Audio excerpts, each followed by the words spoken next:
Hello friends, welcome to Technovision Education Services by Munna sir. In this video we are going to see use of function overloading concept in C++. To get full benefit, watch the video till end. Don't forget to like, share, subscribe our channel for latest update. If you find any queries or difficulties regarding the video, then don't hesitate. Feel free to comment in comment box. Thank you. Let's get started. Are defined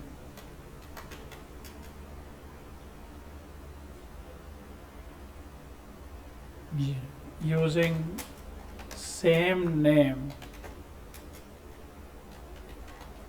within same class by passing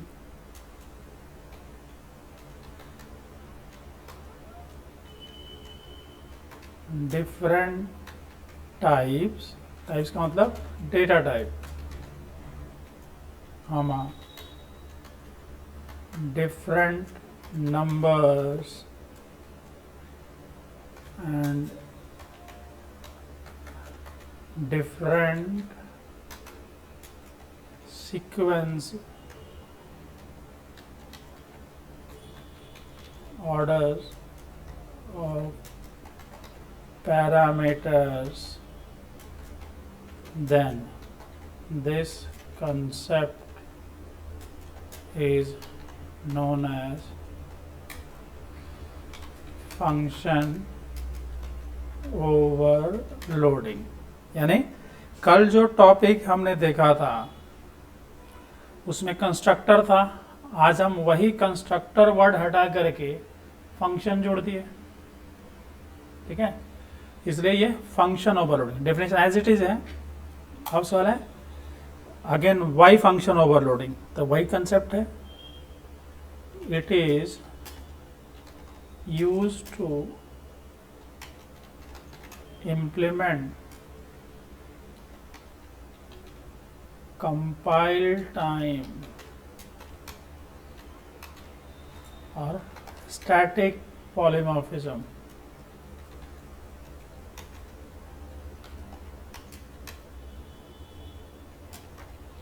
C++. ठीक है, इसको static या compile time क्यों बोलते हैं कल हमने discuss किया था, अब समझ लेते हैं. Because which version of function or method we can say will be called is decided at compile time, that is early stage of program execution. इसलिए इसको अर्ली बाइंड नहीं बोलते हैं. Therefore it is also known as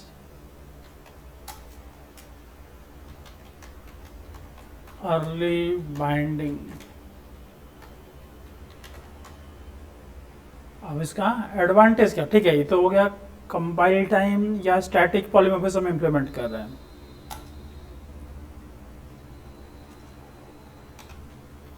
the advantage function overloading is that we can perform similar types of operations on the basis of different types, different numbers and different sequences of parameters. ठीक है, वही as it is है। कल जहाँ हमने constructor word लगाया था, आज वो हटा के हमने फंक्शन लगा दिया। तो इसका क्राइटेरिया क्या होगा?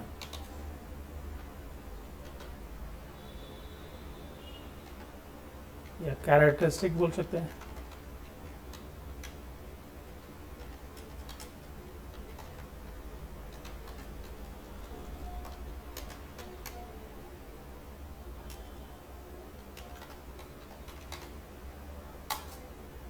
पहला है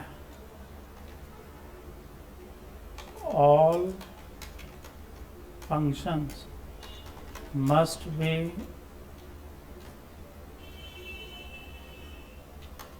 defined using same name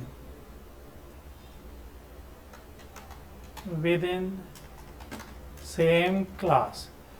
अच्छा, C++ ऐसा भी पॉसिबल है कि बिना क्लास के भी ओवरलोडिंग हो सकता है, डायरेक्ट मेन के ऊपर बना दो और उसको भी कॉल कर सकते हैं। बट ऑब्जेक्ट ओरिएंटेड अप्रोच की बात कर रहे हैं तो क्लास के थ्रू ओवरलोड करना ज़्यादा बेटर अप्रोच है। तो क्या पहला रिस्ट्रिक्शन है कि all functions must be defined using same name with in same class, but all functions must contain different types of parameters। यानी सारे क्या डेटा टाइप अलग अलग होना चाहिए। एक फंक्शन में इंटीजर है तो दूसरे में फ्लोट करो, तीसरे में कैरेक्टर करो, डबल करो, अलग अलग डेटा टाइप पास करो। ये पहला क्राइटेरिया है। दूसरा है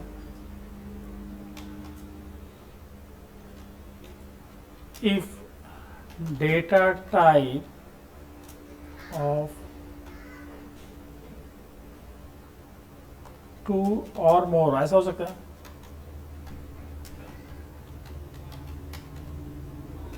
functions are same, then numbers of parameters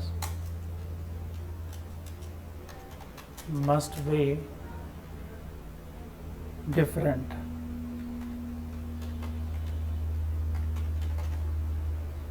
यानी यदि डेटा टाइप मैच हो गया तो नंबर ऑफ पैरामीटर को डिफरेंट कर दो। कहने का मतलब एक में एक बार इंटीजर पास कर चुके हैं, दूसरे में भी यदि इंटीजर पास करना है तो एक इंटीजर अलाउड नहीं रहेगा, अब वहां 2 इंटीजर करना पड़ेगा। तो पहला 1 था, अभी 2 हो गया, तो नंबर ऑफ पैरामीटर डिफरेंट हो गया, भले टाइप सेम है। तीसरा क्राइटेरिया है if both parameter type and numbers of parameters are same, then their sequences है ना, must be डिफरेंट। एंड उनका ऑर्डर डिफरेंट होना जरूरी है यदि टाइप और नंबर दोनों मैच हो जाए। कहने का सेंस क्या है कि यदि हमने इंटीजर और फ्लोट पास कर चुके हैं 2 फंक्शन में, जैसे एक में इंट और फ्लोट है, और दूसरे में भी यदि इंट और फ्लोट पास करोगे तो ये अलाउड नहीं रहेगा। तो उसमें क्या करेक्शन करना होगा अपने को, पहले फ्लोट और बाद में इंट कर दो। तो इसको समराइज करें, in short, as long as we are able to differentiate between parameters type comma numbers of parameters and their sequences, we can overload the function. ठीक है, means there can't be two functions exactly having similar parameters. ठीक है, अब इसका मतलब क्या हुआ कि यदि दो फंक्शन एग्जैक्ट सिमिलर है तो वो ओवरलोडिंग नहीं है, वहाँ कंपाइल टाइम एरर आएगा कि this function is already defined. अच्छा, एक नोट है जो काफ़ी इम्पोर्टेंट है, ये ध्यान रखना.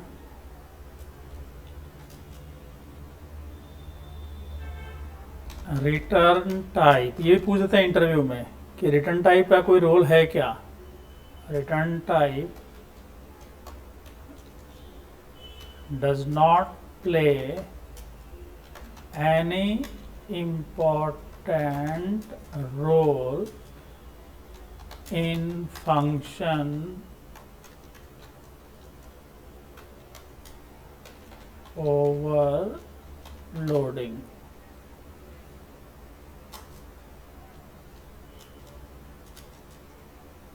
Means if two functions has exactly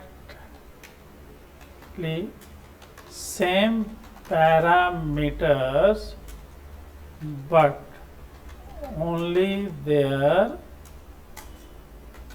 return types are different, then it is not function overloading concept.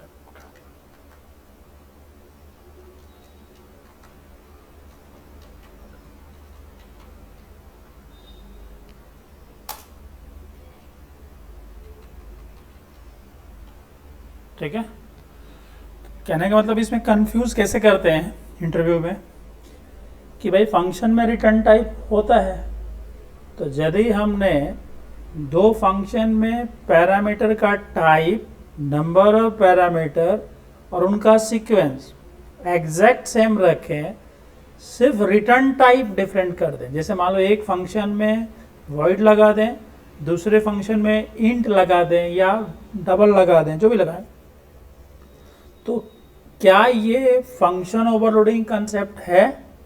तो मैक्सिमम लोग आंसर करते हैं हाँ सर ये है. कैसे? क्योंकि रिटर्न टाइप अलग है. तो रिटर्न टाइप का कोई रोल ही नहीं होता. अब क्यों नहीं होता ये भी सवाल है कि यदि रिटर्न टाइप का कोई भी रोल होता था फंक्शन ओवरलोडिंग में तो कंस्ट्रक्टर ओवरलोडिंग पॉसिबल नहीं होता था. क्यों भाई? क्योंकि हम पढ़ चुके हैं कि कंस्ट्रक्टर में कोई रिटर्न टाइप होता ही नहीं है. तो कंस्ट्रक्टर में जब रिटर्न टाइप नहीं है तो फिर ओवरलोड कैसे होगा यदि रिटर्न टाइप का रोल होता था? तो यही वजह है कि ओवरलोडिंग कंसेप्ट में रिटर्न टाइप का कोई रोल नहीं है. सबसे इंपॉर्टेंट रोल किसका है? पैरामीटर्स का. वो चाहे पैरामीटर का टाइप हो, नंबर ऑफ पैरामीटर हो और देयर सीक्वेंस हो, सब कुछ ये इंपॉर्टेंट रोल प्ले करता है. रिटर्न टाइप कोई रोल प्ले नहीं करता है. Any doubt?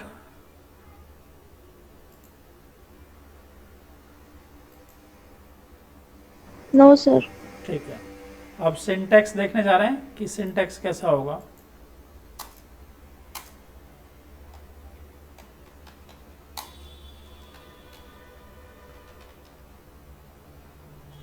class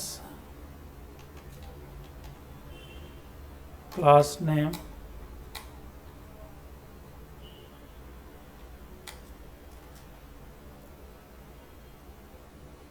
data type, अब इसमें प्राइवेट मेंशन करो या नहीं मेंशन करो, बाय डिफॉल्ट प्राइवेट रहता है। Data type variable 1 comma dot dot, कितने वेरिएबल हो सकते हैं, पब्लिक।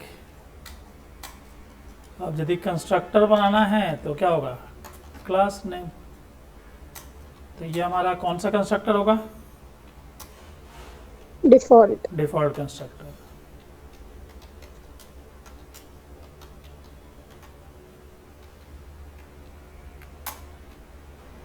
अब डिफॉल्ट भी हो सकता है, पैरामीटराइज भी हो सकता है, डजंट मैटर। अब अपने को मेन फोकस करना है फंक्शन को ओवरलोड करना है। तो दो फंक्शन सेम नाम से बनाना होगा। तो यहाँ देखें हम, रिटर्न टाइप फंक्शन नेम या मेथड नेम भी बोल सकते हैं। यहाँ पे मान लो आर्गुमेंट 1, अब उसका डेटा टाइप चाहे इंटीजर हो फ्लोट हो डजंट मैटर। फिर से return type function name argument 1 argument 2। ऐसे कितने भी हो सकते हैं, यहाँ कोई लिमिटेशन नहीं है, जब तक चाहे हम इसको ओवरलोड कर सकते हैं। तो इम्पॉर्टेंट चीज़ क्या ध्यान रखना है कि ये जो हमारा फंक्शंस का नाम है दोनों में सेम होना जरूरी है। डिफरेंस कहाँ होना चाहिए, ये जो आर्गुमेंट है यहाँ पे और जो यहाँ पे, ये दोनों अलग नहीं है। तो आंख बंद करो और बोल दो भाई ये फंक्शन ओवरलोडिंग नहीं है। और इधर तो कोई रोल ही नहीं है, ये रिटर्न टाइप इधर क्या है और यहाँ पे क्या है ये देखो ही मत। यहाँ इंट लगाया है कि फ्लोट लगाया है कि वॉइड लगाया है, डजंट मैटर। मेन फोकस करना है अपने को यहाँ पे और यहाँ पे। तो इसमें क्या चीज़ कॉमन है, फंक्शन नेम कॉमन होगा, बट पैरामीटर का data type, number of parameter और their sequence must be different. तो यही ये ओवरलोडिंग है, नहीं तो ओवरलोडिंग नहीं है। Any doubt to anybody?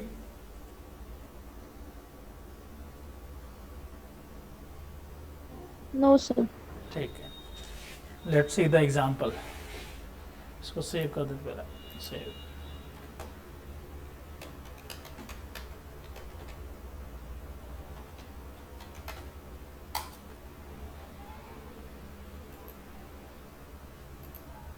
empty file.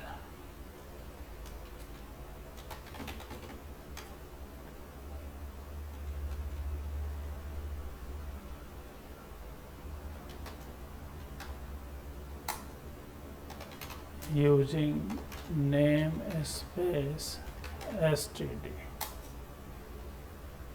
class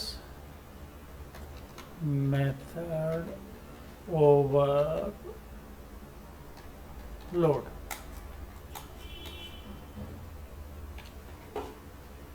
अब मान लो यहाँ दो वेरिएबल डिक्लेयर करते हैं ए और बी। पब्लिक, यदि कंस्ट्रक्टर बनाए तो कंस्ट्रक्टर बना सकते हैं, मेथड बनाए तो मेथड भी बना सकते हैं इनपुट लेने के लिए। तो मान लो हम कंस्ट्रक्टर बनाना चाहते हैं, डिफॉल्ट कंस्ट्रक्टर, तो यहाँ क्या लिखना पड़ेगा, method overload cout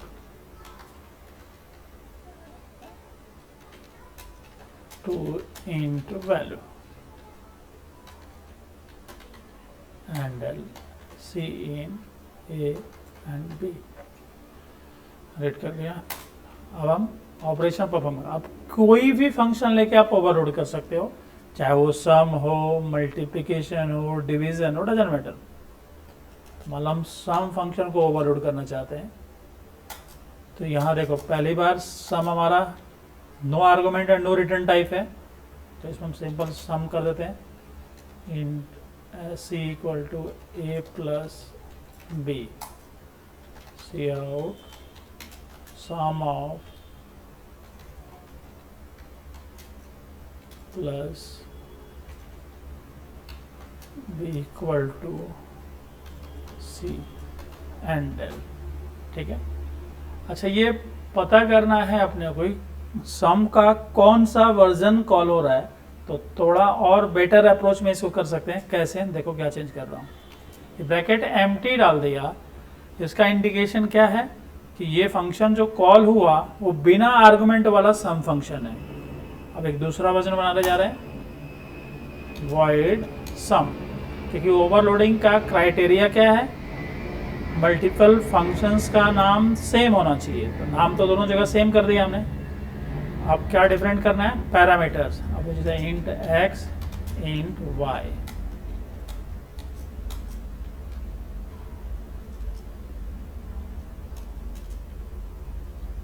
int z equal to x plus y कर सकते हैं, या a और b में भी असाइन कर सकते हैं, डजंट मैटर, वैसा भी चल सकता है।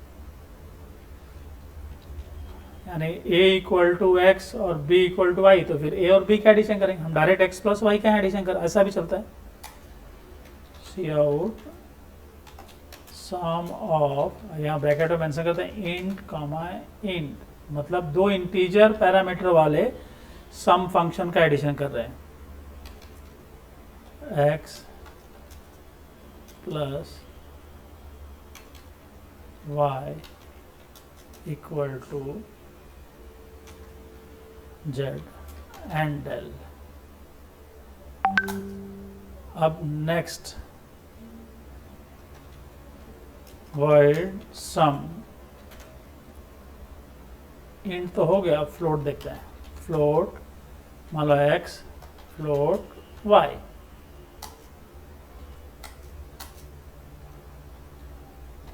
सी आउट। अच्छा, यहाँ एक वेरिएबल ले लो, कोई इशू नहीं, z equal to x plus Y,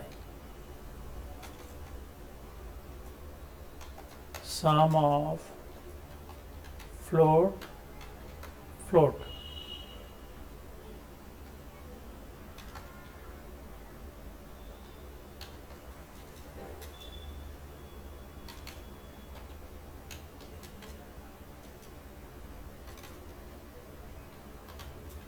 किसी को डाउट है तो पूछेंगे भाई। तो यहाँ क्या देखा हमने, सारे सम नाम से हमने फंक्शन बनाया, जितने भी फंक्शन, 3 फंक्शन बनाए हमने, तीनों में सम नाम है। तो ये पहला क्राइटेरिया कि सारे का नाम सेम होना चाहिए। दूसरा बोल रहा है कि पैरामीटर का टाइप अलग होना चाहिए। देखो पहला वाला खाली है, दूसरे वाले में 2 इंटीजर वैल्यू है, तीसरे वाले में 2 फ्लोट वैल्यू है। हम और भी चाहें तो कितने भी बना सकते हैं, तो हम इतना ही स्टॉप करते हैं। अब इंट मेन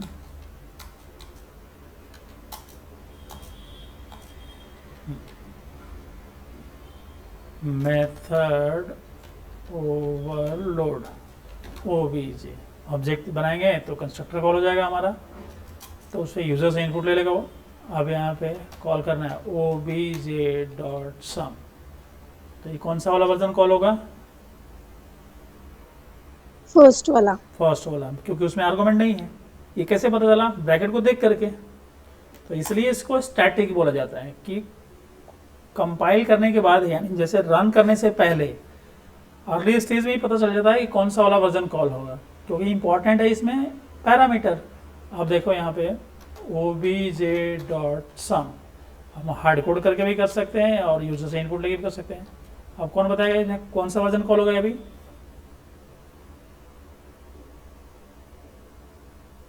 सेकंड। कैसे, क्योंकि 50 और 30 हमारा इंटीजर वैल्यू है। अब obj.sum मतलब 5.6 6.7 कुछ भी, तो अब यहाँ फ्लोट वाला कॉल होना चाहिए। लेट्स सी हो पा रहा है क्या, देखते हैं। Save method overload dot cp, अब रन देखते हैं, बिल्ड एंड रन।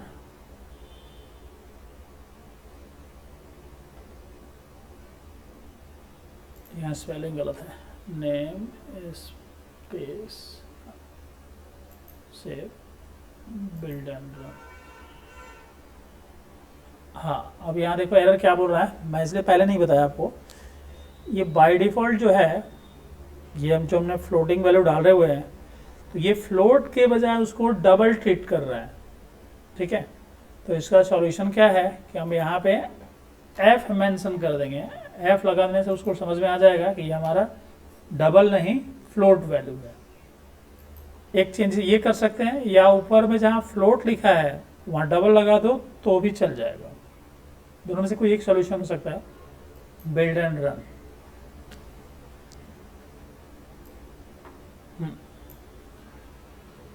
फाइव 8 देखो तो फर्स्ट एम्प्टी वाला क्वेश्चन कॉल हुआ, दूसरे में हमने 50 और 30 पास किया तो 2 इंटीजर वाला कॉल हो गया, तीसरे में हमने 2 फ्लोट वैल्यू पास करी तो फ्लोट वाला एडिशन हो गया। अच्छा यहाँ गड़बड़ है भाई थोड़ा सा, देखो फ्लोट वाले केस में ये समथिंग पॉइंट समथिंग आना चाहिए, तो गड़बड़ कहाँ हो रहा है, क्योंकि हमने यहाँ वैल्यू क्या लिया है, 2 फ्लोट लिया है और उसका आंसर किस में साइन कर रहे हैं, इंट में, तो इसलिए वो फ्रैक्शन वाला पार्ट छोड़ दे रहा है। तो अपने को यहाँ पे फ्लोट मेंशन करना पड़ेगा। It was my mistake. Float, save, again build and run.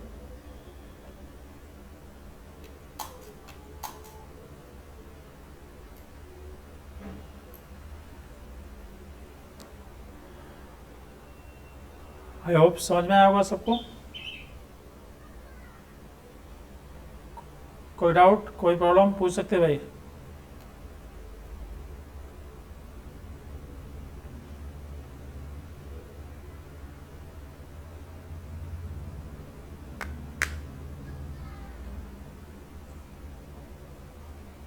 कहीं भी सिंगल लाइन भी नहीं समझाया तो पूछ सकते हो। यूजर से भी हम इनपुट ले सकते हैं।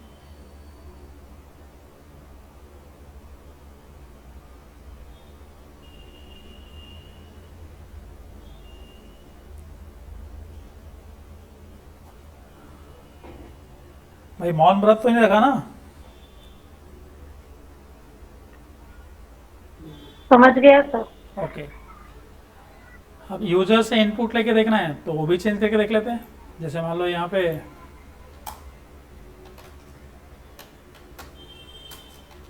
cout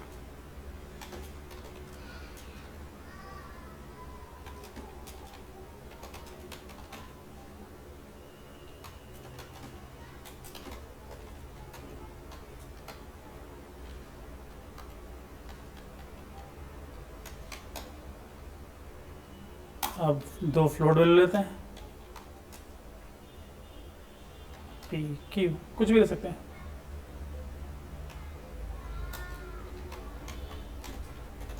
enter to floating value,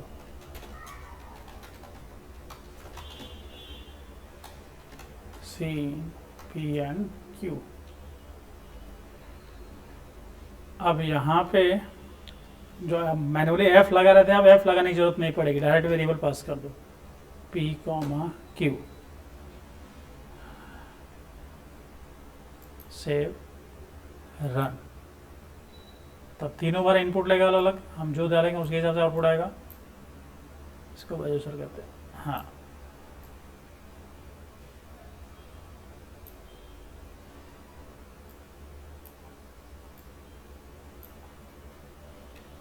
five 7 first version call हुआ, 9 8 सेकेंड वर्जन कॉल हुआ, 3.4 7.9।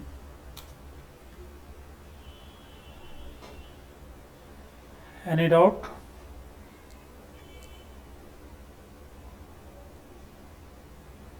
No sir. ठीक है, तो नोट करना है तो नोट कर लीजिए।